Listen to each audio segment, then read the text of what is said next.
Hello friends, welcome to MCQ वाला। Friends, आज के सेशन में हम देखेंगे किरण पब्लिकेशन वॉल्यूम 2 में सेट नंबर 6 को। इससे पहले इसमें 5 प्रैक्टिस सेट हो चुका है। साथ ही साथ हमारा प्लेटफॉर्म पब्लिकेशन का वॉल्यूम 1 पूरा कंप्लीट हो चुका है और वॉल्यूम 2 में भी 4 प्रैक्टिस सेट हो चुका है। तो आप लोग प्लेलिस्ट में जाके सारी वीडियोज़ को अच्छे से देख लीजिएगा। एग्ज़ाम का डेट पास आने वाला है, तो इसलिए ज़्यादा से ज़्यादा हमें प्रैक्टिस सेट लगाने की आवश्यकता है। और इस क्लास का PDF आपको हमारे टेलीग्राम चैनल पे मिल जाएगा। तो वीडियो के डिस्क्रिप्शन बॉक्स में टेलीग्राम का लिंक है, वहाँ से जाके टेलीग्राम से जुड़ जाएंगे। और साथ ही साथ अगर चैनल को सब्सक्राइब नहीं किए हैं तो चैनल को सब्सक्राइब कर लीजिए, बेल आइकन को प्रेस कर लीजिए और हमारे साथ जुड़ जाइए। तो चलिए शुरू करते हैं आज की सेशन को, सेट नंबर 6 को।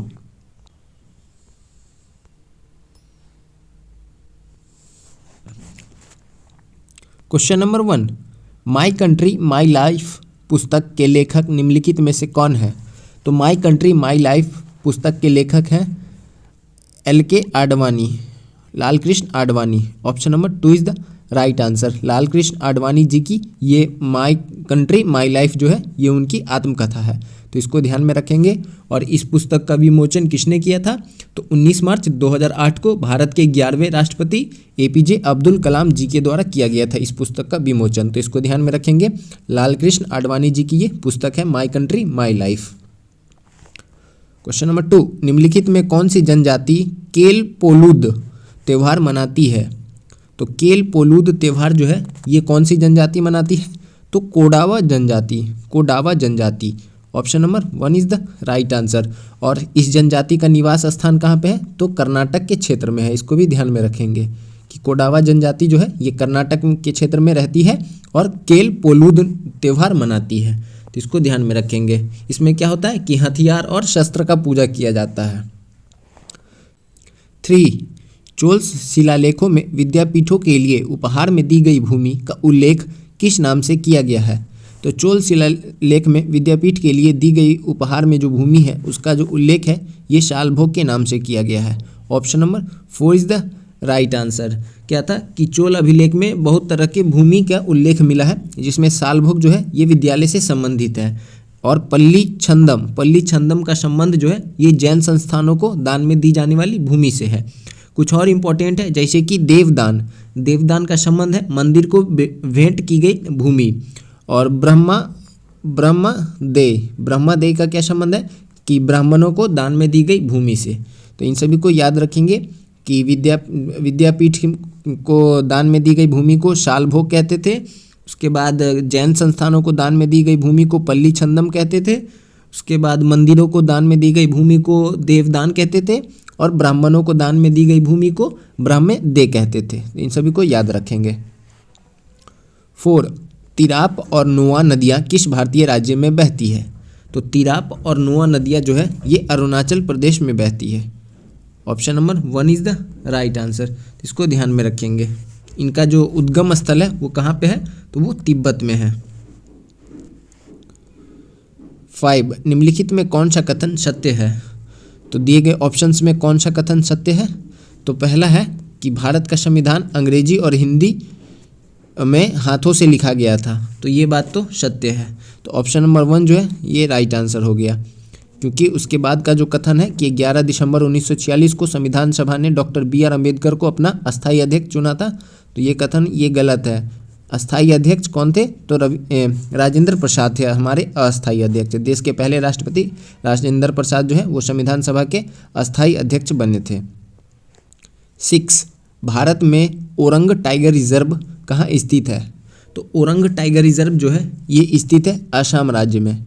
Option number 4 is the right answer. Kaziranga national park जो कि एक सींग के गैंडे के लिए विश्व प्रख्यात है, ये किस राज्य में है? तो ये भी असम राज्य में है।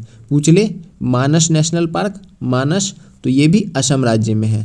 तो इन सभी को याद रखेंगे। असम में 3 हो गया, Orang tiger reserve, Kaziranga national park, Manas national park, ये 3 हो गया, तो इसको ध्यान में रखेंगे। इन तीनों का संबंध जो है वो असम राज्य से है।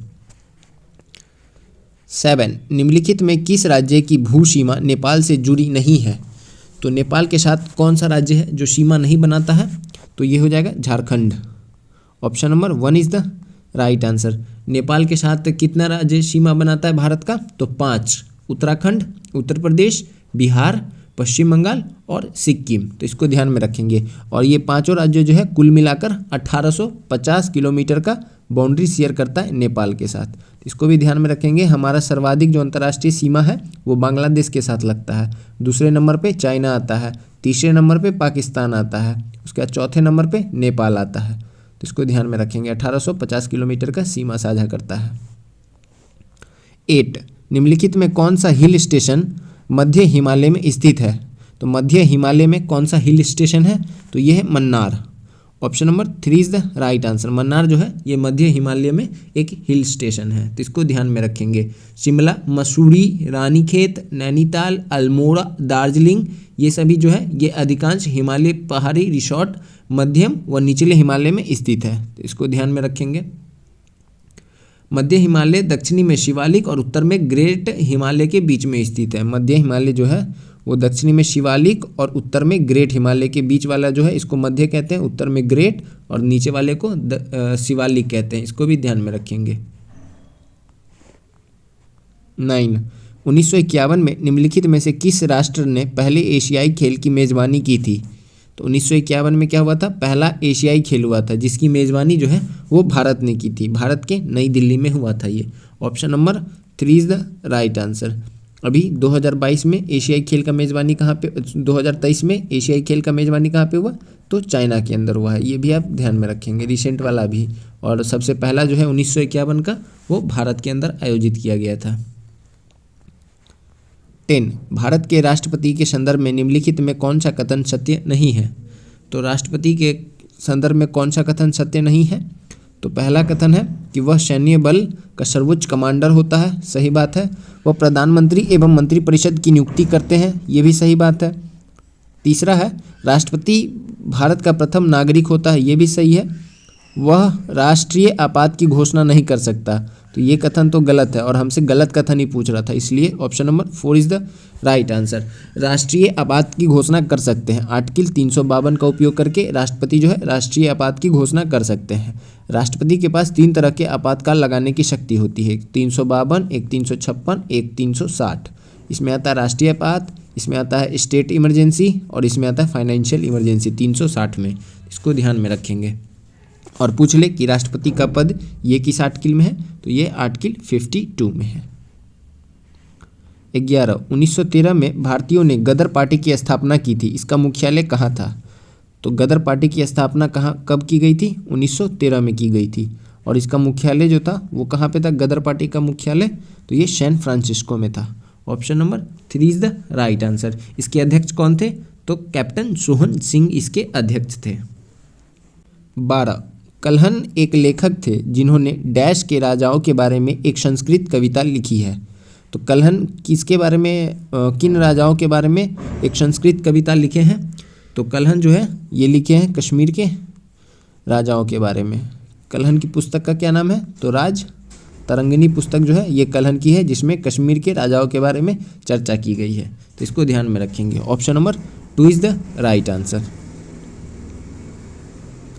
13 अंतर्राष्ट्रीय सुरक्षा और शांति बनाए रखना निम्नलिखित में से किस इकाई या संगठन का मुख्य उद्देश्य है? तो अंतर्राष्ट्रीय सुरक्षा और शांति बनाए रखना जो मुख्य उद्देश्य है ये है यूएनओ का, यूनाइटेड नेशंस ऑर्गेनाइजेशन, जिसकी स्थापना 24 अक्टूबर 1945 को हुई थी। तो ध्यान में रखेंगे। Option number 3 is the right answer. और इसका मुख्यालय कहाँ पे है? तो अमेरिका के न्यूयॉर्क में है। 14 निम्नलिखित में से कौन सा सुमेलित नहीं है? तो इसमें कौन सा सुमेलित नहीं है? तो पहला है कि जिम कॉर्बेट राष्ट्रीय उद्यान बाघ के लिए फेमस है। सही बात है। काजीरंगा राष्ट्रीय उद्यान गैंडा के लिए, ये भी सही बात है। तीसरा है कच्छ का छोटा रन, ये गधा के लिए, जंगली गधा के लिए, ये भी सही है। कान्हा राष्ट्रीय उद्यान पक्षी के लिए, कान्हा राष्ट्रीय उद्यान जो है ये टाइगर रिजर्व है। तो इसको ध्यान में रखेंगे। तो option number 4 is the right answer, क्योंकि कौन सा सही मिला नहीं है ये हमसे पूछा जा रहा था, इसलिए राइट आंसर ऑप्शन 4। 15 भूकंपों को पहचाने और उन्हें रिकॉर्ड करने के लिए निम्नलिखित में से किस उपकरण का उपयोग किया जाता है? तो भूकंप को पहचानने और उन्हें रिकॉर्ड करने के लिए किसका उपयोग किया जाता है? तो ये सिस्मोग्राफ का उपयोग किया जाता है। Option number 2 is the right answer. और भूकंप का तीव्रता मापने के लिए हम किसका उपयोग करते हैं? तो रिक्टर स्केल का उपयोग करते हैं। रिक्टर स्केल पे भूकंप की तीव्रता को मापी जाती है और इसको पहचानने का जो ग्राफ है उसको कहते हैं सिस्मोग्राफ। 16 डिएगो माराडोना का संबंध निम्नलिखित में से किस खेल से है? तो डिएगो माराडोना का संबंध जो है ये है फुटबॉल से। Option number 4 is the right answer. ये कहाँ के प्लेयर हैं? तो ये अर्जेंटीना के प्लेयर हैं, इसको भी ध्यान में रखेंगे। 17 निम्नलिखित में कौन सा युग्म सुमेलित नहीं है? तो इसमें कौन सा युग्म सुमेलित नहीं है देखते हैं।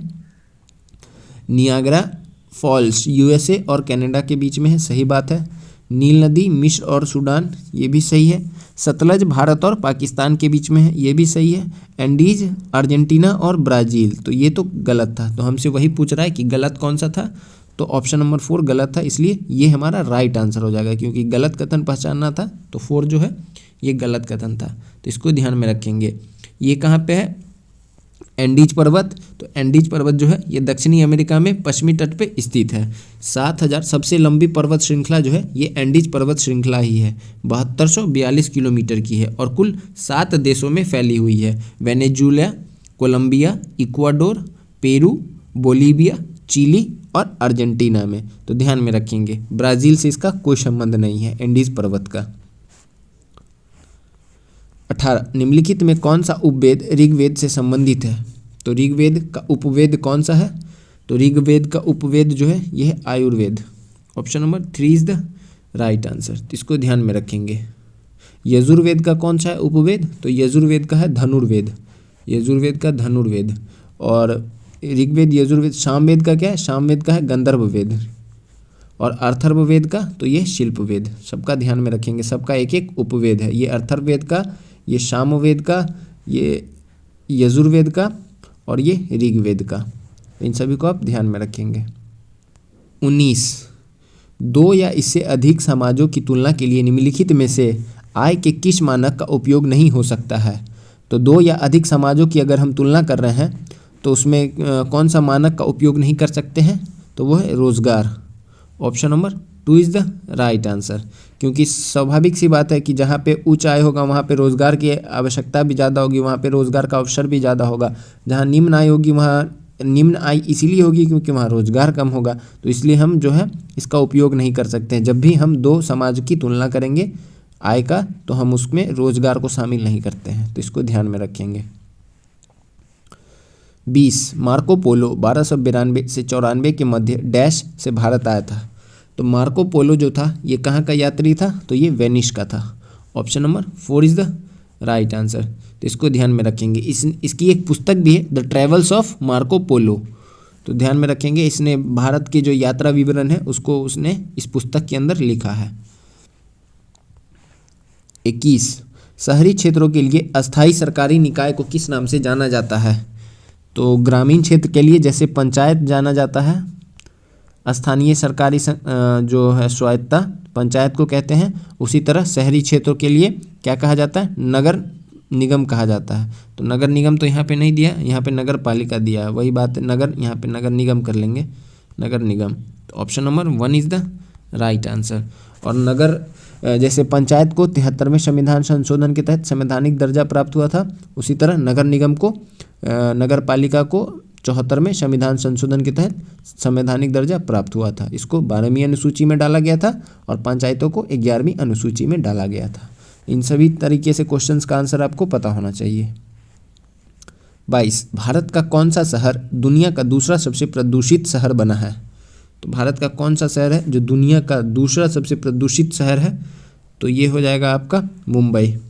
Option number 3 is the right answer, तो इसको ध्यान में रखेंगे। 23 भारत के आर्थिक सर्वेक्षण को भारत में पहली बार केंद्रीय बजट के एक भाग के रूप में किस वर्ष में पेश किया गया था? तो आर्थिक सर्वेक्षण को पहली बार बजट के एक भाग के रूप में किस वर्ष पेश किया गया था? तो ये 1950-51 में पेश किया गया था, आर्थिक सर्वेक्षण को बजट के एक भाग के तौर पे। तो option number 3 is the right answer. उसके बाद 1964 से क्या हो गया कि बजट को अलग पेश किया जाने लगा और आर्थिक सर्वेक्षण को अलग से पेश किया जाने लगा, तो इसको ध्यान में रखेंगे। तो आर्थिक सर्वेक्षण जो है ये बजट से पहले पेश किया जाता है, ये भी ध्यान में रखेंगे। 24 कश्मीर के पुरुषों और महिलाओं द्वारा पहनी जाने वाली पारंपरिक पोशाक निम्नलिखित में से कौन सी है? तो कश्मीर के लोगों के द्वारा जो पहनने वाली पारंपरिक पोशाक है उसको क्या कहा जाता है? तो फेरॉन कहते हैं, फेरॉन। Option number 3 is the right answer. 25 north east small finance bank का कॉर्पोरेट कार्यालय निम्नलिखित में से किस शहर में स्थित है? तो north east small finance bank का कॉर्पोरेट कार्यालय जो है ये कहाँ पे स्थित है? तो ये है आसाम के गुवाहाटी में। Option number 4 is the right answer. और इसकी स्थापना वर्ष 2016 में हुई थी। 26 किस सम्राट ने अपनी राजधानी दिल्ली से दौलताबाद स्थानांतरित की थी? तो दिल्ली से दौलताबाद जो है राजधानी को स्थानांतरित किसने की थी? तो मोहम्मद बिन तुगलक ने। Option number 2 is the right answer. Muhammad bin Tughlaq को ही क्या कहा गया है? तो इसको पागल सुल्तान भी कहा गया है, ये भी ध्यान में रखेंगे। लेकिन मोहम्मद बिन तुगलक जो था ये उस समय का सबसे पढ़ा लिखा हुआ राजा था। वही बात था कि नॉलेज था लेकिन उसको नॉलेज को अप्लाई नहीं कर पा रहा था हर जगह। राजधानी परिवर्तन किया, आधा सैनिक राजधानी पहुंचते पहुंचते मर गए। फिर क्या बोला कि अब आधा सैनिक मर गया, वापस चलो। वापस फिर दिल्ली आता है, फिर आधा सैनिक, फिर ये लोग आपस में विद्रोह करने लगते हैं। ये लोग को भेज देता है कश्मीर, अपने ही सेना को आपस में लड़वा के मरवा देता है। तो इसीलिए कहा गया मोहम्मद बिन तुगलक के मरने के बाद ही कहा गया था मोहम्मद बिन तुगलक एक ऐसा राजा था जिसको अपने प्रजा से और प्रजा को अपने राजा से छुटकारा मिल गया। तो ये कथन जो है ये मोहम्मद बिन तुगलक के लिए ही इस्तेमाल किया जाता है, इसको ध्यान में रखेंगे। 27 भारतीय संविधान में दिए गए मौलिक कर्तव्यों के अनुसार भारत की संप्रभुता डैश को मानना और उसकी रक्षा करना भारत के प्रत्येक नागरिक का कर्तव्य होगा।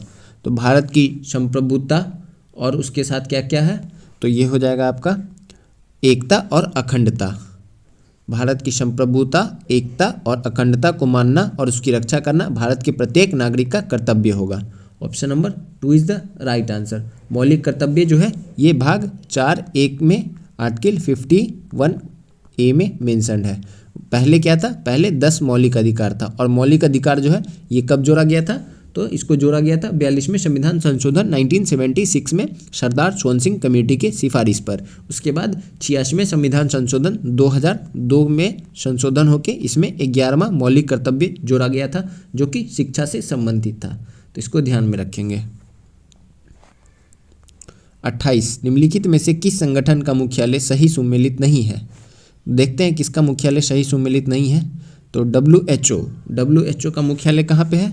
तो ये जेनेवा स्विट्जरलैंड सही सुमेलित है। IMF का मुख्यालय वाशिंगटन DC USA, ये भी सही है। OPEC का मुख्यालय वियना ऑस्ट्रेलिया, ये भी सही है। और एमनेस्टी इंटरनेशनल इसका मुख्यालय जो है ये कहाँ पे है? तो ये न्यूयॉर्क में नहीं है, ये है लंदन में। इसको ध्यान में रखेंगे। तो हमारा राइट आंसर जो है ऑप्शन नंबर 4। 29 GST के संबंध में कौन सा कथन सही नहीं है? तो GST के संबंध में कौन सा कथन सही नहीं है? तो पहला है कि फ्रांस GST को लागू करने वाला पहला देश है, यह कथन सत्य है। ये सब जो ऑप्शंस होता है ना उसको आप एक नए क्वेश्चंस के तौर पे जरूर याद रखेंगे। अगर कभी ये पूछ ले कि GST को लागू करने वाला पहला देश कौन था तो आप क्या बता पाएंगे। इसलिए आप ऑप्शंस को ध्यान से देखिए, ये मत खोजिए कि हमारे क्वेश्चन का राइट आंसर क्या है। ऑप्शन के बारे में भी आपको पता होना चाहिए। तो ये हाँ, यहाँ पे हमारा फ्रांस जो है ये GST लागू करने वाला पहला देश है। उसके बाद है भारत ने कनाडा को दोहरी GST संरचना को चुना है। तो भारत जो है ये कहाँ की GST को चुना है? तो ये कनाडा की GST को भारत ने चुना है।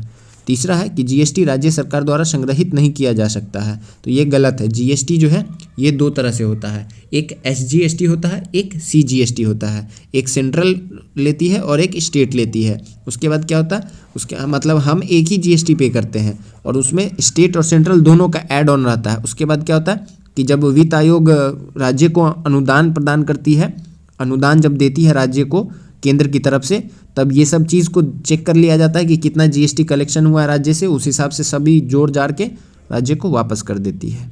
तो यहाँ पे हमारा जो राइट आंसर है वो ऑप्शन नंबर 3 हो जाएगा। ठीक है। और चौथा क्या था कि केंद्रीय उत्पादन एवं सीमा शुल्क बोर्ड द्वारा 1 जुलाई को GST दिवस मनाया जाता है। तो ये बात भी सही है कि 1 जुलाई 2017 को GST लागू हुआ था, इसलिए 1 जुलाई को जीएसटी डे मनाया जाता है। तो हमारा क्वेश्चन यहाँ पे क्या पूछ रहा था कि कौन सा कथन सही नहीं है, तो इसलिए जो है हमारा ऑप्शन नंबर 3 जो था ये राइट आंसर हो जाएगा, क्योंकि यहाँ पे नहीं दिया हुआ था कि राज्य सरकार संग्रहित नहीं किया जा सकता राज्य सरकार के द्वारा, तो ये कथन जो है ये सही नहीं है, इसलिए ऑप्शन 3 राइट आंसर हो जाएगा।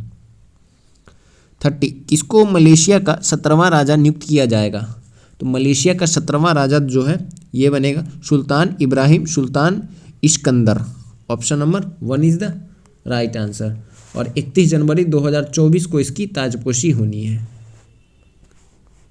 32, फेयर वर्क इंडिया 2023 रिपोर्ट के अनुसार भारत में गिग श्रमिकों के लिए कौन सा संगठन सबसे अच्छा है?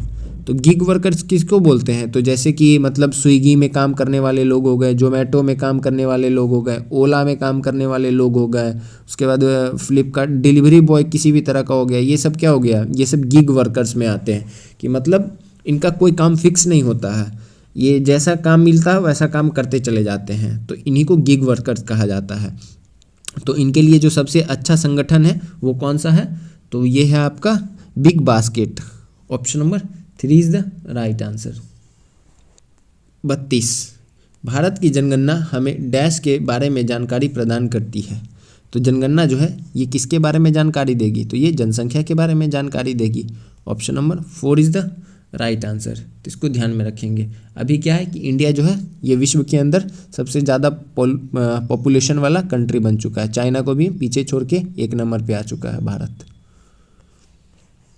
33, भारत की निम्नलिखित में कौन सी वित्तीय संस्था निवेशकों के हितों की रक्षा करती है और शेयर बाजार के मध्यस्थों के कामकाज को सुगम बनाती है? तो ये कौन सी संस्थान है जो शेयर बाजार को कंट्रोल करती है? तो ये हो जाएगी SEBI, security exchange board of India, भारतीय प्रतिभूति और विनिमय board. Option number 4 is the right answer. Share बाजार पे नियंत्रण रखना, उसको कंट्रोल करना, ये सब जो है ये सेबी के हाथ में है। 34, निम्नलिखित में कौन सा उपन्यास भारतीय संसद सदस्य फूलन देवी पर आधारित है और जिसको लिखने का लेखक रॉय मार्क्सहैम है? तो जो ये फूलन देवी थी उन पे लिखा उपन्यास है, जिसको किसने लिखा है? तो रॉय मार्क्सहैम ने लिखा है। ये कौन सी पुस्तक है? तो ये हो जाएगी आपकी Bandit Queen, India's Bandit Queen and me, ऑल्टला, India's Bandit Queen and me. Option number 1 is the right answer. 35, किस फिल्म ने सर्वश्रेष्ठ फिल्म का राष्ट्रीय फिल्म पुरस्कार जीता है? तो सर्वश्रेष्ठ फिल्म का राष्ट्रीय फिल्म पुरस्कार जो है ये किस फिल्म ने जीता है? तो ये जीता है rocketry the Nambi effect. Option number 2 is the right answer. सर्वश्रेष्ठ हीरोइन का अवार्ड किसको मिला है? तो आलिया भट्ट और कृति सेनन दोनों को मिला है। और एक्टर में मिला है किसको? तो अल्लू अर्जुन को, पुष्पा द राइज के लिए। 36, भारत की पूर्वी तटीय मैदान कहाँ स्थित है? तो भारत का पूर्वी तटीय मैदान जो है ये स्थित है पूर्वी घाट और बंगाल की खाड़ी के बीच में।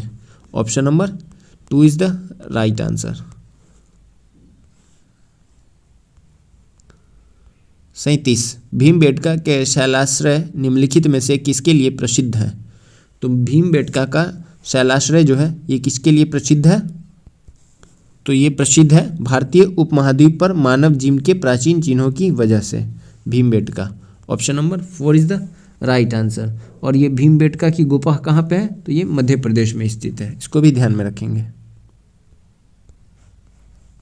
38, डैश ग्रेट ब्रिटेन की संसद का एक अधिनियम है जिसके तहत 1947 में ब्रिटिश भारत को भारत और पाकिस्तान के 2 नए स्वतंत्र प्रभुत्व में विभाजित किया गया था। तो राइट आंसर इसमें क्या हो जाएगा? तो ये राइट आंसर हो जाएगा हमारा कि भारतीय स्वतंत्रता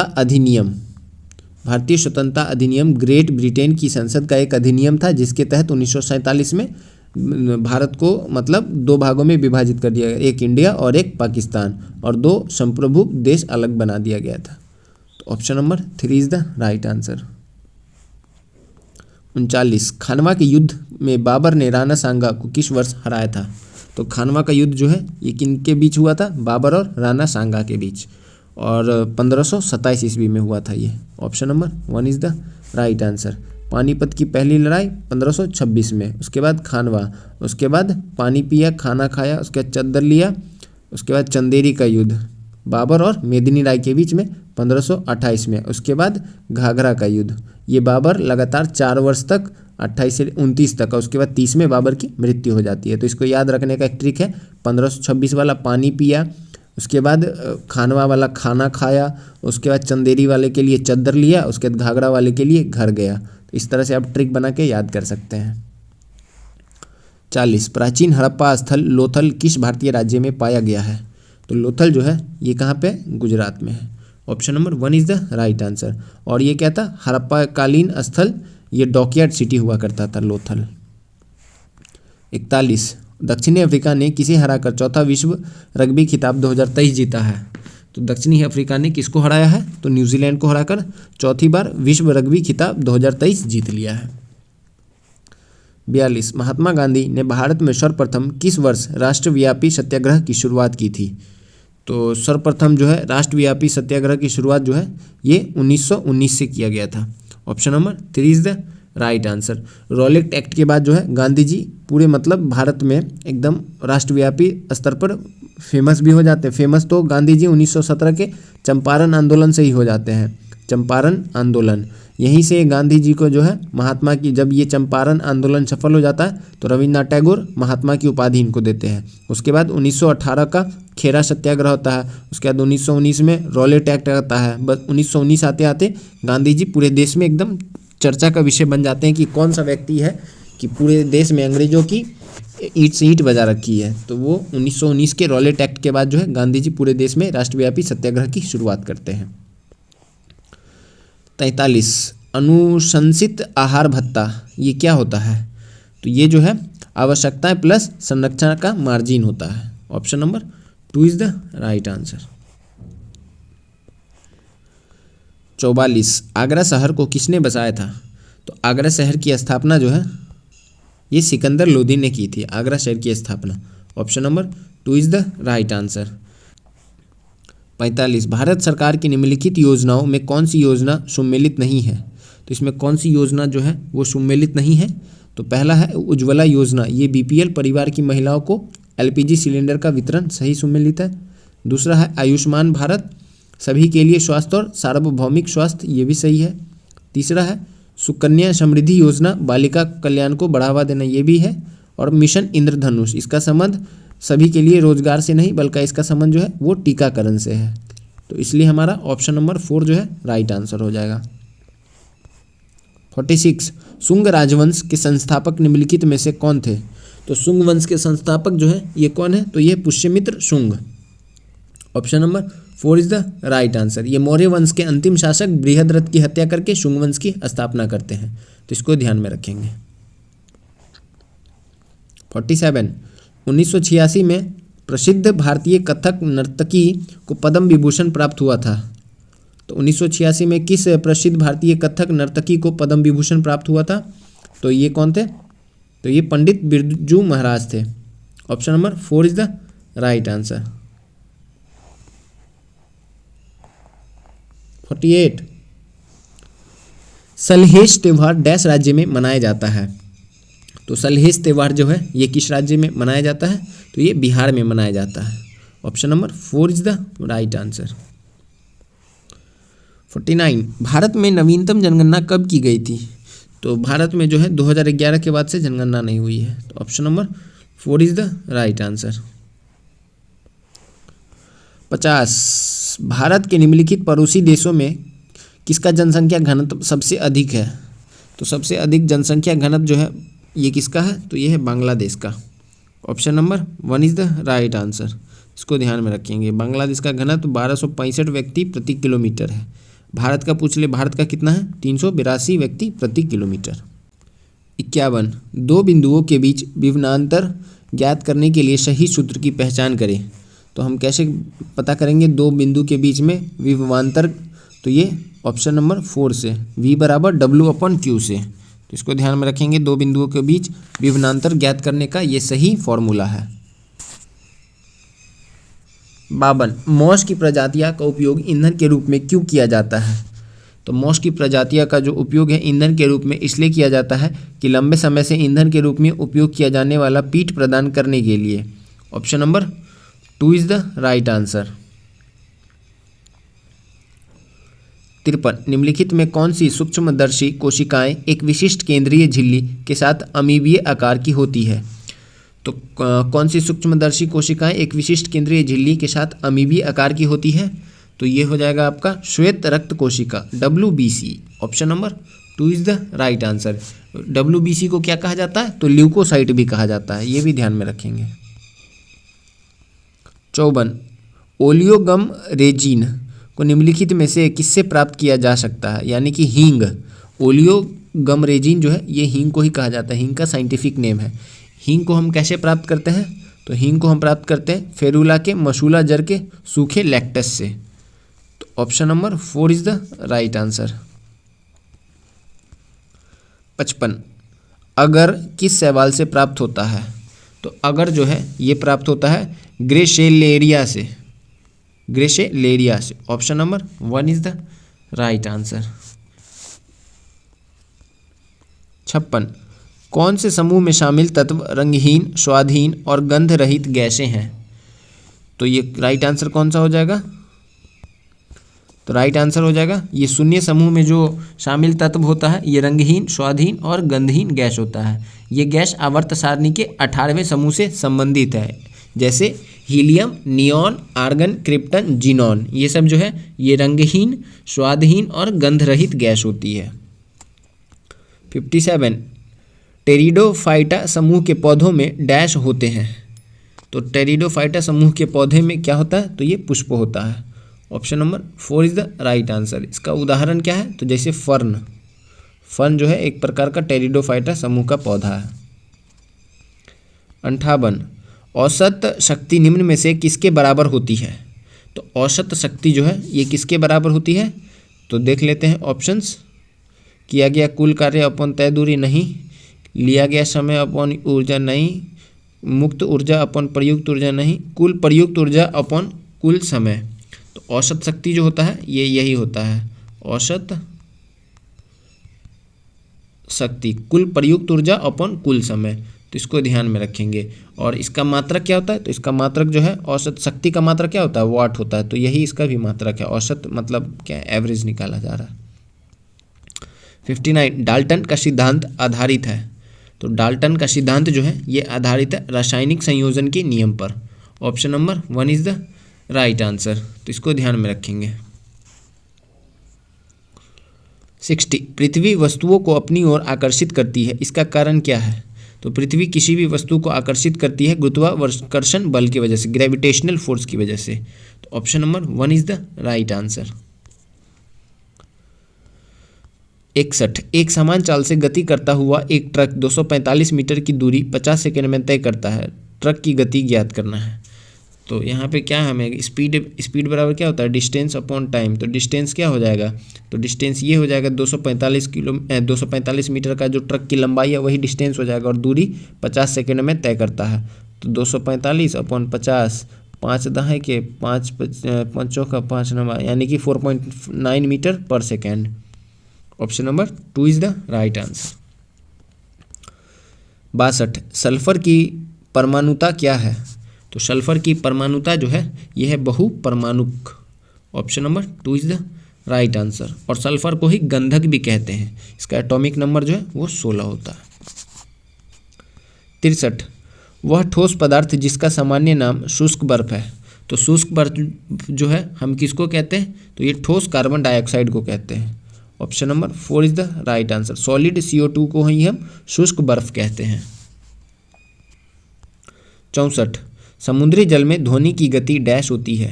तो समुद्री जल में ध्वनि की गति जो है ये कितनी होती है? 1531 मीटर पर सेकेंड।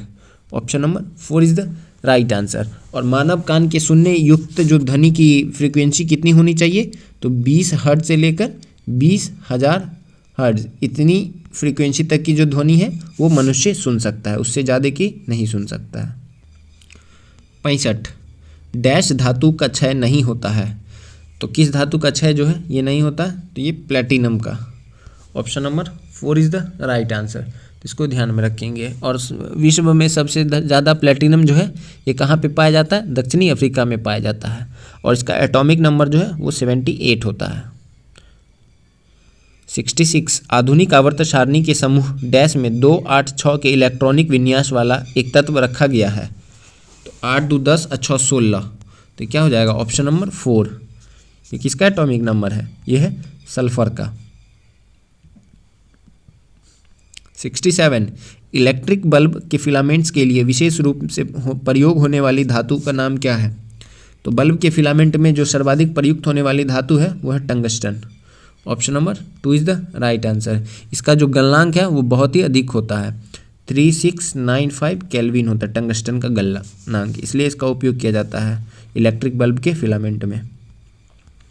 68 एक विद्युत बल्ब के फिलामेंट में 8 मिनट के लिए 0.5 एम्पियर की विद्युत धारा प्रवाहित होती है। विद्युत धारा के माध्यम से प्रवाहित होने वाला विद्युत आवेश कितना होगा? तो यहाँ पे हमको क्या निकालना है? Q निकालना है, Q। तो Q का फॉर्मूला क्या होता है? I गुने T होता है।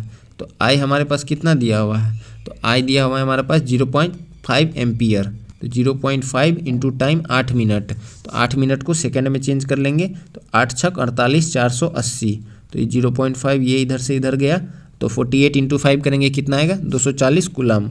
Option number C is the right answer. 69 किसी वस्तु का प्रतिबिंब उसके वास्तविक आकार का प्राप्त करने के लिए वस्तु को उत्तल लेंस के सामने कहाँ रखा जाना चाहिए? तो वास्तविक आकार का प्राप्त करने के लिए इमेज हमें कहाँ रखना चाहिए? तो ये हमको रखना होगा 2f1 पे। Option number 3 is the right answer.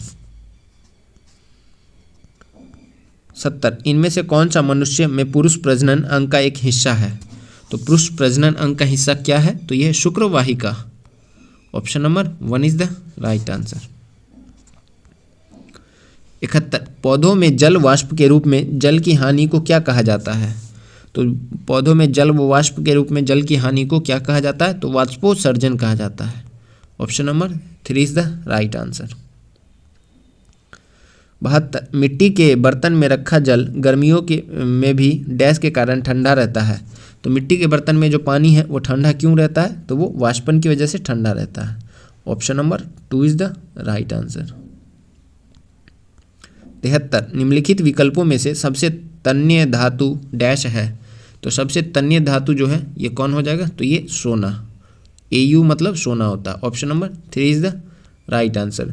झूठा सोना किसको बोलते हैं या बेवकूफ़ों का सोना? तो वो आयरन सल्फाइड को कहते हैं। ये भी ध्यान में रखेंगे, आयरन सल्फाइड को झूठा सोना या बेवकूफ़ों का सोना कहते हैं।